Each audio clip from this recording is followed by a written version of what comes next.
করছি। এগিয়ে যাও, কিন্তু মেপে দেখতে যেও না কত দূর এগিয়েছো, তাহলে আবার পিছিয়ে পড়বে। অনুভব করো, কিন্তু অভিভূত হয়ে পড়ো না। এই বাইরে কথা বলবেন না। অনুভব করো, কিন্তু অভিভূত হয়ে পড়ো না, তাহলে চলতে পারবে না। যদি অভিভূত হতে হয় তো ঈশ্বর প্রেমী। যত পারো সেবা করো, কিন্তু সাবধান, সেবা নিতে যেন ইচ্ছে না হয়। অনুরোধ করো, কিন্তু হুকুম করতে যেও না। কখনো নিন্দা করো না, কিন্তু অসত্যের প্রশ্রয় দিও না।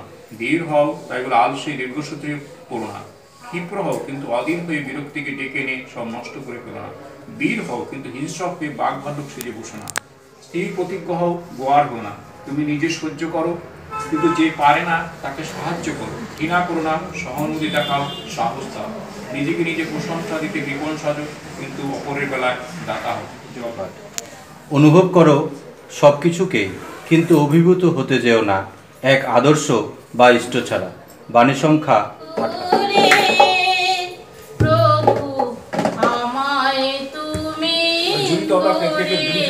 啊。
করুণ সকলে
শত জলে, চরণ শত জলে। তোমার তরে যায় যদি যাক না জীবন চলে, চিত্ত আমার চিত্ত রামে চরণ শত জলে, চরণ শত জলে।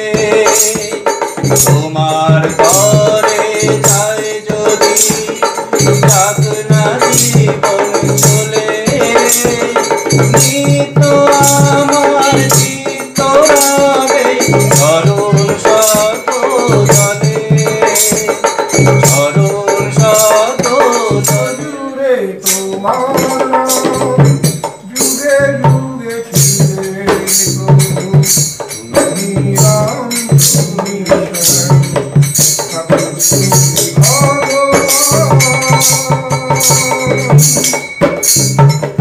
তুমি রাম তুমি কৃষ্ণ, তুমি বুদ্ধ যিশু, তুমি ভগবান তুমি প্রাণের তুমি রাম তুমি কৃষ্ণ, তুমি বুদ্ধ যিশু, তুমি ভগবান তুমি প্রাণের। মোদের জীবন ধন্য করো, মোদের জীবন ধন্য করো, তোমার পরশে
Thank you.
দাও সারা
Oh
তোরি যেদিন ডুবে যাবে রে,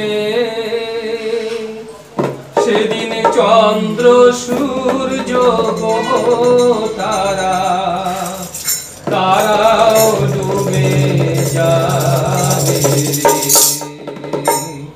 গুরুর নাম নিয়ে ভাসানো করি যেদিন ডুবে যাবে রে, চন্দ্র সূর্য তারা তারাও ডুবে যাবে রে।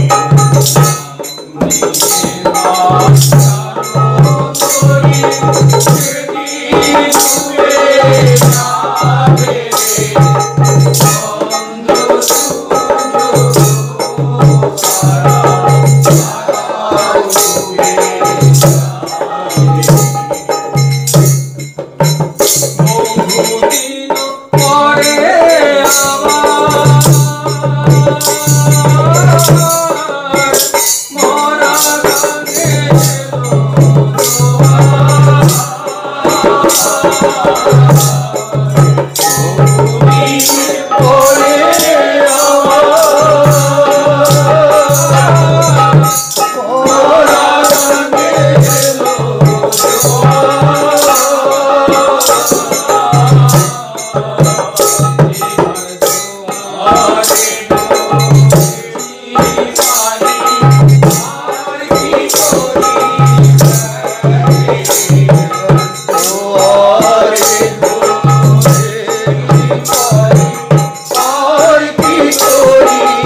তাদের ইচ্ছা ঠাকুর পূরণ করুক এই প্রার্থনা জানাই।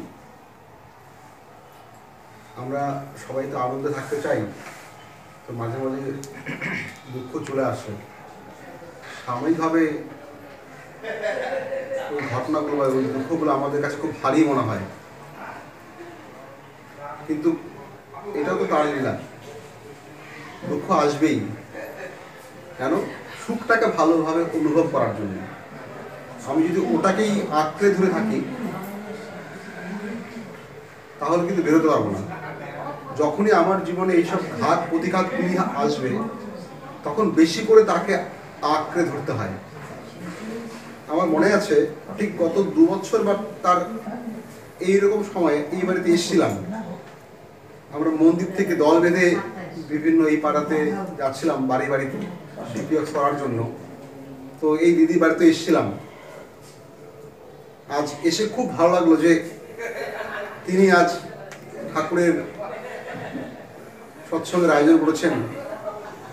খুব আনন্দ লাগলো। এসেই যখন ঢুকলাম এই বাড়িতে, তার কথা হলো যে এই বাড়ির দিদিকে দেখে মনে পড়ে গেলো যে এই বাড়িতে এসেছিলাম ডিপিএক্সের কাছে। অর্থাৎ কোথাও একটা টিউনিং বেঁধে রেখেছেন আর কি।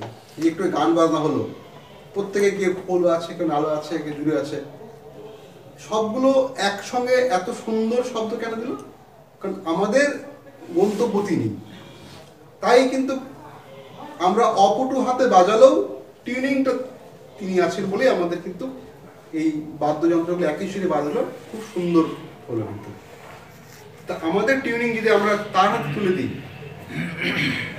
তাহলে কিন্তু এই দুঃখ সুখ এই ব্যালেন্সটা তিনিই করবেন আর কি। আর আমরা ক্যাবদানি করে নিজেদের জীবন চলার সমস্ত কিছু আমরা নিজেরাই করতে চাই। ফলত আমাদের এই দুঃখ জর্জরা বিষয়গুলো বেশি আঁকড়ে ধরে, আমরা মুক্তি পাই না।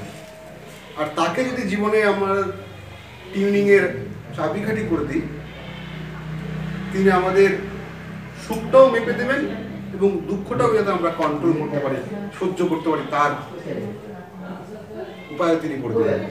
তাই আমাদের জীবনের মূল লক্ষ্য যাতে তিনি হন, এবং আমাদের যে বেসিক করাগুলি সেটাকে বাদ দিয়ে নয়। তিনি যা যা বলেছেন কোনো শর্টকাট পথ তিনি বলেননি। আমরা এখানে প্রত্যেকেই জানি, যেসব দাদারা মায়েরা বসে প্রত্যেকেই জানেন যে তিনি কিন্তু আজগুবি টুকটাকে বিশ্বাস করেননি। তিনি কিন্তু কতগুলো নির্দিষ্ট গ্রামার মেনে আমাদের চলতে বলেছেন আর কি, সেগুলো বাদ দিয়ে নয়, কোনো টুকটাক আজগুবি নয়। আচার্যদেবের কাছে এই গত সপ্তাহে এক মা এসে বলছেন তার ছেলে কথা শোনে না,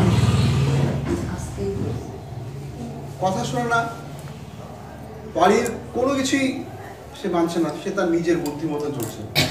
এবার তিনি একটা ঘটনা বললেন যে তিনি একবার পুরীতে গিয়েছিলেন।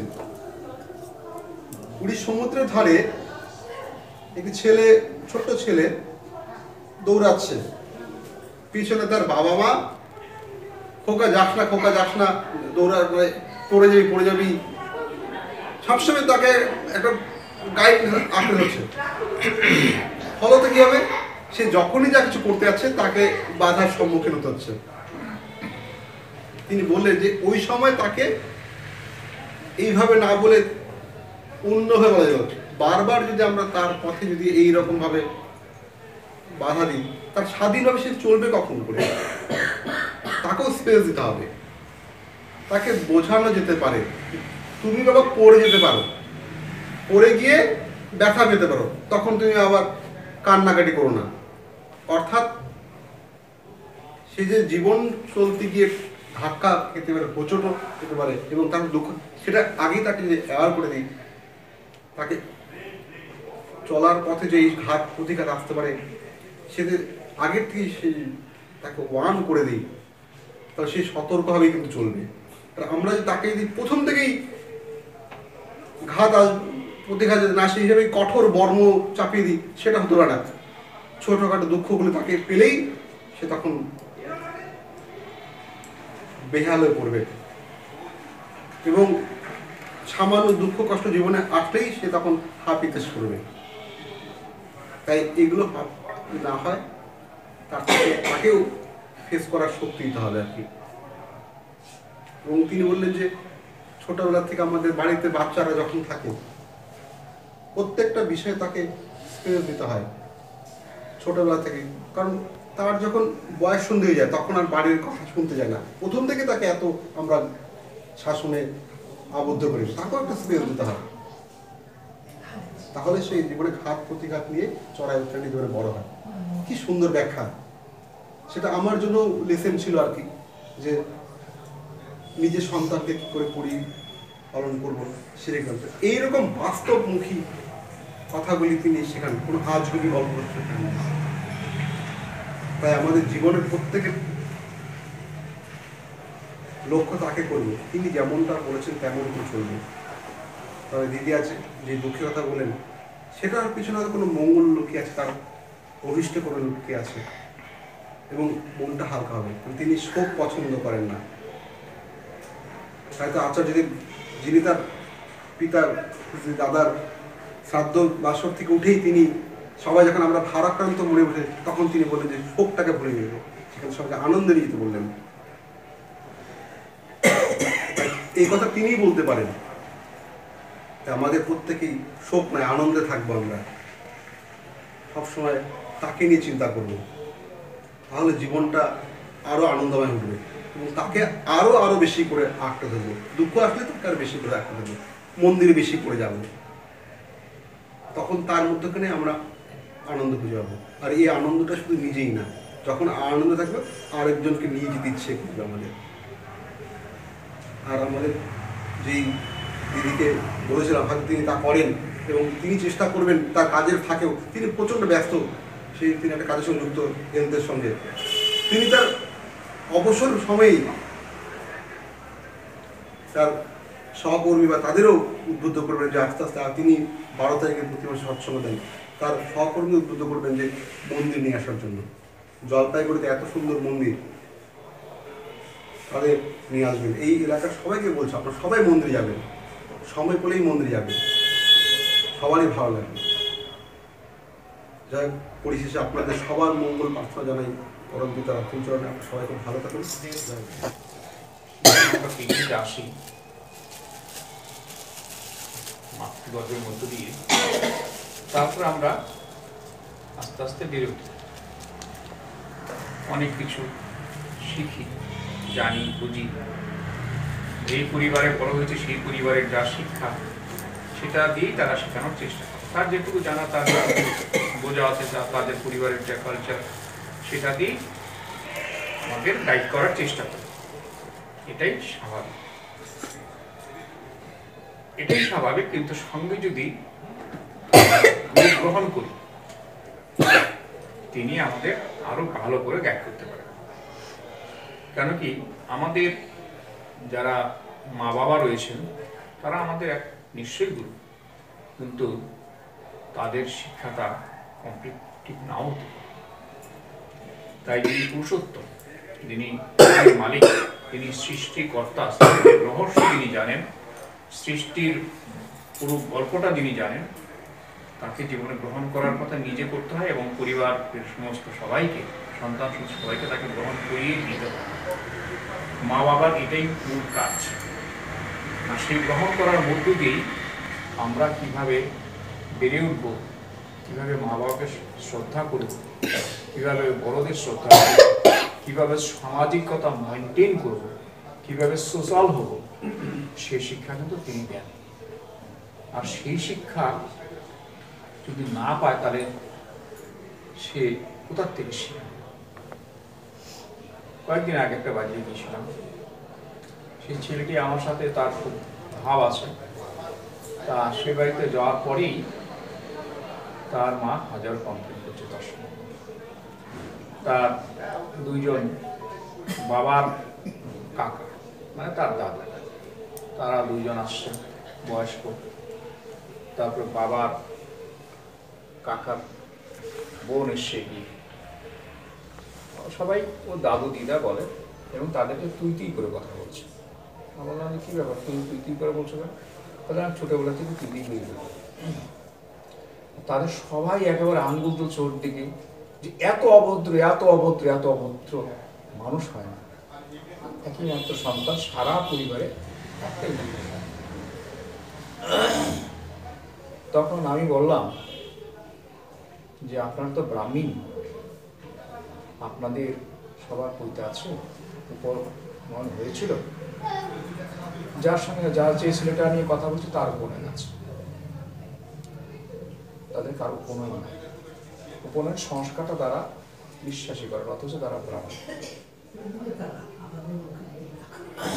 তারপর হচ্ছে কি, কথাটা সে কথা বলবেন না। হ্যাঁ, তারপর আমি বললাম যে আপনাদের বাড়িতে তো কোনো ঠাকুর দেবতার কোনো গল্পই নেই, যেহেতু আপনারা উপনয়নেই বিশ্বাস করেন না, ব্রাহ্মণ, তার মানে আপনারা এই জিনিসগুলি আপনারা বিশ্বাস করেন না।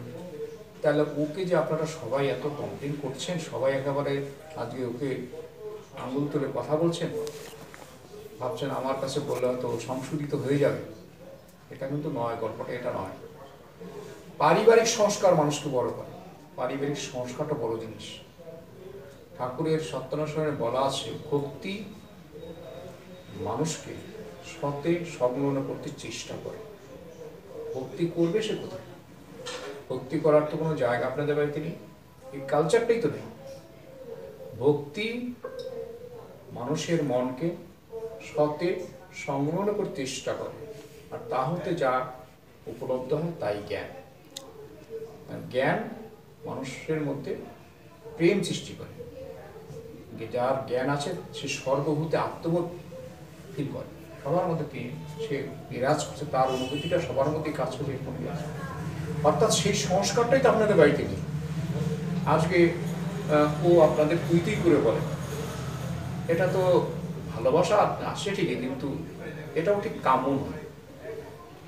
কেন আমি বাইরের থেকে এসে আমার খারাপ লাগছে, ও রেগে রেগে তুই তুই করে বলছে, আমার তো মনে হচ্ছে যে ও রেগে গিয়ে বলছে, বলে না ও রেগে না, আগে করে ও তুই তুই করে। তা এই যে যে জিনিসটা আমার ঠাকুর যদি গ্রহণ করা থাকে, পরিবারে যদি ঠাকুরের কালচার থাকে, শ্রী শ্রী ঠাকুর অনুকূল চন্দ্র কি বললেন, পিতায় শ্রদ্ধা মায়ে টান সেই ছিল সামগ্রাম, মাতৃভক্তি অটুট যত সেই ছিল প্রীতি তত। এমনি করে অনেক বাণী তিনি দিয়েছেন। পারিবারিক কালচার, শ্রদ্ধার কালচার তিনি রচনা করতে বলেছেন। সেটা হবে কোথার থেকে? অর্থাৎ গুরু গ্রহণ করে তার আদর্শ জীবনে পরিপালন করার মধ্য দিয়েই আমাদের অনিয়ন্ত্রিত জীবন নিয়ন্ত্রিত হতে পারে। তাকে ভালোবাসার মধ্য দিয়েই তার সৎ গুণাবলীগুলি আমার মধ্যে, আমার অজান্তে আমি অধিক আমার জীবনে প্রবেশ করতে পারি। ভালোবাসার টান কর্মে আনে সফলতা জীবন। তাই তাকে গ্রহণ করতে হয়, তাকে অনুসরণ করতে হয়, আর এমনি করে আমাদের জীবনটা সুন্দর হয়, আমার সঙ্গে যারা সংযুক্ত তারাও সুন্দর হয়। এই হলো ফর্মুলা। এটা যদি না মানি, এটা যদি না গ্রহণ করি, আমি শুধু তার আচরণ ভালো লাগছে না সেটা আমি করছি, সেটা করলে তো হবে না। তার একটা বিধান আছে, সেই বিধান মাফিক চলতে, সেই বিধান মাফিক চলার মধ্যে দিয়ে আমাদের পরিবার সুন্দর। তাই তিনি এবার এসে সংসার করেছেন, তার পুত্র আছে, কন্যা আছে, কেমন করে সংসার করতে সারা জীবন সেটা দেখিয়েছেন। কেন আমাদের সারা ভারতবর্ষ তথা পৃথিবীর বেহাল অবস্থা, সংসার জীবন ভেঙে টুকরো টুকরো হচ্ছে। সংসারের মধ্যে কোনো প্রেম প্রীতি ভালোবাসা নেই, স্বামী স্ত্রী সন্তান সমুদ্রের মধ্যে যেটুকু আছে সেটাও বিলীন হতে চলেছে। তাই সেই মুহূর্তে তিনি এসেছেন, নিজে সংসার করেছেন, কেমন করে শ্রদ্ধা করতে হয়, কেমন করে ভালোবাসতে হয়, কেমন করে বিয়ে করতে হয়, সমস্ত কিছু তিনি বাস্তবভাবে ডেমনস্ট্রেট করে দেখিয়েছেন। তাই তাকে জীবন গ্রহণ করতে হয়, তাকে মেনে চলতে হয়। তাকে মেনে চলার মধ্য দিয়ে আমরা অনেক কিছু জানতে পারি। এটা কখনো হয় না, একটা রুমাল থেকে একটা কবুতর বের করে দিল, এটা ইজ নট পসিবল। এটা আমাদের এই কায়দাটা সে জানে, কিছু বিজ্ঞানের কারণ সেগুলো এখানে যুক্ত আছে, সেটা হয়তো আমার দৃষ্টির বাইরে, সেটাই দেখাচ্ছে, কিন্তু সেটা কোনো কিছু। তাই সব কিছু মেথড জানতে হয়, মেথডটা শিখতে হয়। যিনি এই মেথডের টোটাল সৃষ্টিটা জানে, যিনি টোটাল সৃষ্টির রহস্যটা জানে, তিনি সেই মেথডটা শিখাতে পারে। আর সেই শিক্ষা শিখতে হলে আমরা সেই জিনিসটা ভালো করে হ্যান্ডেল করতে পারি এবং অ্যাকুরেসি আছে এবং জীবনে আমরা উপকৃত। তাই তাকে জীবনে গ্রহণ করতে, আপনাদের মধ্যে যদি কেউ দীক্ষা গ্রহণ করে না থাকেন, অর্থাৎ তাকে গ্রহণ না করে থাকেন, গ্রহণ করতে পারেন। আমার দীক্ষাদানের অধিকার আছে, সেটা আমি করে দিতে পারি যদি আপনারা একটু মনে করেন। আর না যদি চিন্তা ভাবনা করেন, পরেও মন্দির আসতে পারেন, পরে গিয়ে মন্দিরে দীক্ষা গ্রহণ করতে পারেন। এটাই একমাত্র পরিবারকে সুন্দর, নিজের জীবনকে সুন্দর করার পদ্ধতি আর পরিবারকে সুন্দর করার পদ্ধতি, এর দ্বিতীয় কোনো পদ্ধতি। মানুষ লেখাপড়া শিখে আমরা যেটাকে বেশি গুরুত্ব দিচ্ছি আজকে, একমাত্র ছেলে বা দুই একটা সন্তান, তার পিছনে এত লাগছি, তারকে ক্লাসে ফার্স্ট করতে মনে করতে হবে। আলটিমেটলি আমরা দেখি সব জায়গাতেই আমরা ফেল করছি, বিকজ আমি বাস্তব জীবনটা তাকে শেখাচ্ছি না। তাকে আমি শুধু বিগত বিদ্যার কথা বলছি, তবে সেও ফ্রাস্ট্রেট হয়ে যাচ্ছে। এই কয়েকদিন আগে কাগজে দেখলাম যে এই গত মাসে যেটা রাজস্থানের কোটাতে সমস্ত ভারতবর্ষের অধিকাংশ যাদের পয়সা আছে, যারা ছেলে বড় ডাক্তার ইঞ্জিনিয়ার করতেছে, তারা সেখানে পাঠায়। এক মাসে 12 জন সুইসাইড করেছে। There are 12 suicide committed in a month in Kota. Because তাদের একমাত্র সন্তান, হয়তো মা বাবার অনেক এক্সপেকটেশন, তোকে এই হতে হবে, নিট করতে হবে, মেডিকেল করতে হবে, এমবিবিএস করতে হবে, তোকে জিই পাস করতে হবে, কেন কি তাহলে তুই ইঞ্জিনিয়ারিং ভালো জায়গা, ভালো ইউনিভার্সিটিতে চান্স পাবি, খড়গপুর আইআইটিতে চান্স পাবি, মুম্বাই আইআইটিতে চান্স পাবি, নাহলে তো জীবনটাই গেল, তোর কোনো লাভ। আরে সে বেচারার তো একটা ক্ষমতা আছে, আমি তাকে টাকা দিয়েছি, তাকে কোটাতে ভর্তি করেছি, আর আমি খালি এবেলা ফোন ওবেলা ফোন, সে বেতন যাবে কোথায়? তার ক্যাপাবিলিটি নেই, অথচ আমি তাকে একটা জায়গায় পুশ করে দিয়েছি। তখন সে কি হচ্ছে, সে আলটিমেটলি দেখছে মা বাবাকেও সে বোঝাতে পারছে না, যার ক্লাসেও সে ভালো স্কোর করছে না, সে বলবে কোথায়? তার বলার কোনো জায়গা নেই, তার ফোকাস করার কোনো জায়গা নেই, তখন সে হ্যাং হচ্ছে। একটা মাসে যদি 12 জন কোটার থেকে স্টুডেন্ট যদি সুসাইড করে, তাহলে দেখেছেন অবস্থা কোন জায়গায় আমরা যাচ্ছি। এটা তো এক্সপেকটেশন নয়। একটা মানুষ লেখাপড়া শিখলে কি বড় কিছু হয়ে গেল? একটা আমার নিজের চোখে দেখছি, লেখাপড়া শিখে বিশাল একটা ডক্টর হয়েছে বা ইঞ্জিনিয়ার হয়েছে, তার পরবর্তী নেক্সট জীবনটা আপনারা আমরা কেউ জানি না, দেখবেন সেটা বেহাল অবস্থা, বেহাল অবস্থা। হয়তো বিয়ে করলো, তার কিছুদিন পরে ডিভোর্স, আরেকটা বিয়ে করলো, সেখানেও ডিভোর্স। এই তো গল্প, এই অশান্তির পুরো গল্প। কারণটা কি? তার জীবনে গুরু গ্রহণ নেই। গুরু গ্রহণ করার মধ্য দিয়ে কি হয়, একটা বিয়ে হলে দুটো পরিবার, দুটো ছেলে মেয়ে একত্রিত হয়, আর দুটো ছেলে কিন্তু আলাদা পরিবেশ থেকে বেড়ে উঠেছে, তার আলাদা ক্যারেক্টার আছে, আলাদা ফ্যামিলি ব্যাকগ্রাউন্ড আছে, আলাদাভাবে তার সে বড় হয়েছে। আজকে এক জায়গায় এসে একটা ছাদের তলে ঘর সংসার করা কখন সম্ভব? যখন তাদের জীবনে একটা কমন আইডিয়াল থাকে যে তাকে আমরা খুশি করব। তখন এই দুইজনের যে আনঅ্যাডজাস্টেড, দুজনের বৈশিষ্ট্য এক না, কিন্তু দুইজনের বৈশিষ্ট্য এক না হলেও ওই এককে ফুলফিল করার জন্য তারা কিন্তু এক ছাদের তলায় আনন্দে থাকতে পারে এবং তাদের ঘরে ভালো সন্তান আসতে পারে। এছাড়া দ্বিতীয় কোনো বুদ্ধি নেই। তাই পড়াশোনা করে হয়তো পয়সা রোজগার একটা যন্ত্র হচ্ছে, আর বেশি পয়সা হলো আরেক বিপদ। কারণ আমাদের মধ্যে ভিত্তিক প্রবৃত্তি আছে, তার চাহিদা শেষ নেই, এক চাহিদা পূর্ণ হচ্ছে, আরেক চাহিদা এসে হাজির হচ্ছে। তাই পরিবারে অশান্তি শেষ নেই, স্ত্রীর অশান্তি শেষ নেই, আবার স্বামীরও অশান্তি শেষ নেই, স্ত্রীও আবার তার বহু দিকে মন। এই তো গল্প চলছে প্রত্যেকটা ঘরে ঘরে। তো সেটা তো স্বাভাবিক জীবন তো নয়।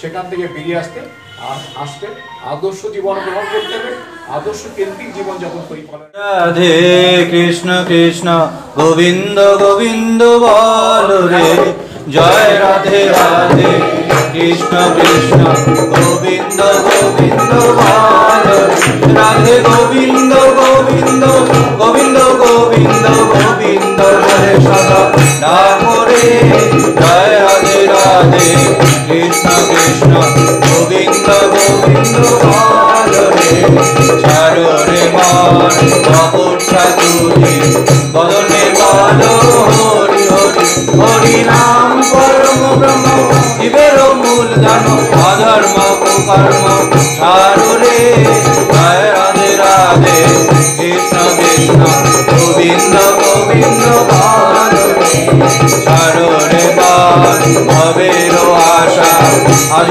নামে করো রে, রাধে গোবিন্দ নামটি বদনে লইয়ে নয়নে সদা ভাজরে, জয় রাধে রাধে কৃষ্ণ কৃষ্ণ গোবিন্দ গোবিন্দ বল রে, রাধে গোবিন্দ গোবিন্দ গোবিন্দ গোবিন্দ বলে সদা ডাকরে, জয় রাধে রাধে কৃষ্ণ কৃষ্ণ গোবিন্দ গোবিন্দ বল রে, চারো রে মন তপস্যা তুরি বদনে বল হরি হরি, হরি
वन्दे पुरुषोत्तमं वन्दे पुरुषोत्तमं वन्दे पुरुषोत्तमं ठाकुर गुरुचंद्र जी की जय। ओम प्रेम श्री ठाकुर गुरुचंद्र जी की जय। ओम प्रेम श्री ठाकुर गुरुचंद्र जी की जय।